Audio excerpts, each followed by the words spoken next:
Advanced courses తో పాటు first year నుండే campus recruitment training leading companies లో 13,000 plus placements with 13.5 lakhs highest package.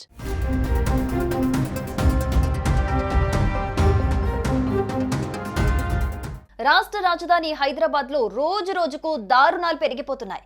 ఓవైపు పగలు ప్రతీకారాల కోసం పట్టపగలు హత్యలు జరుగుతుంటే మరోవైపు అమ్మాయిలపై అత్యాచారాలు జరుగుతున్నాయి. ఈ క్రమంలోనే నగరంలో మరో ఘోరం వెలుగు చూసింది. ఓ యువతికి మత్తు మందిచ్చి అత్యాచారం చేశాడు దుర్మార్గుడు. ఇంతేకాదు ఫోటోలు వీడియోలు తీసి బ్లాక్ మెయిల్ కు పాల్పడ్డాడు. ఆలస్యంగా వెలుగులోకి వచ్చిన ఈ దారుణ ఘటనలో సంచలన నిజాలు బయటపడ్డాయి.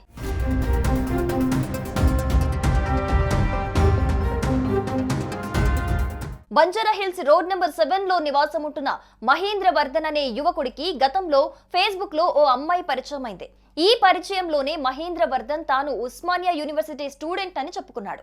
అలా వీరు అప్పటి నుంచి మాట్లాడుకుంటున్నారు. ఇక ఇదిలా ఉంటే 2023 ఆగస్టు 15న ఇద్దరూ కలిసి మహేంద్ర ఇంటికి లంచ్ కోసం వచ్చారు.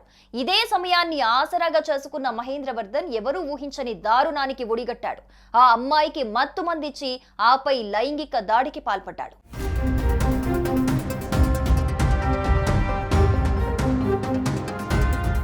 ఇంతటితో సరిపెట్టకుండా ఫోటోలు వీడియోలు కూడా తీసుకున్నాడు. ఇక అంతే, వాటిని ఆసరాగా చేసుకొని ఈ దుర్మార్గుడు గత కొంతకాలంగా ఆ యువతిని బ్లాక్మెయిల్ చేస్తూ డబ్బులు వసూలు చేశాడు. ఏం చేయాలో అర్థం కాని బాధిత యువతి పలు దఫాలుగా అతడికి 20 లక్షల వరకు చెల్లించుకుంది. ఈ మధ్య మరో 1 కోటి ఇవ్వాలని బెదిరింపులకు దిగాడు. తన వద్ద అంత డబ్బు లేదని వాదించినా వినిపించుకోకుండా వేధించాడు. ఫోటోలు వీడియోలు బయటికి లీక్ చేస్తానని బ్లాక్మెయిల్ చేశాడు. ఇన్నాళ్ళు భరించిన ఆ యువతి ఇక నా వల్ల కాదు అనుకుందో ఏమో తాజాగా బంజారాహిల్స్ పోలీసులను ఆశ్రయించింది. బాధితురాలి ఫిర్యాదు మేరకు నిందితుడు మహేంద్ర వర్ధన్ పై పలు సెక్షన్ల కింద కేసులు నమోదు చేసుకున్న పోలీసులు దర్యాప్తు చేస్తున్నారు. ఇదే ఘటన ఇప్పుడు స్థానికంగా తీవ్ర చర్చనీయాంశంగా మారుతోంది.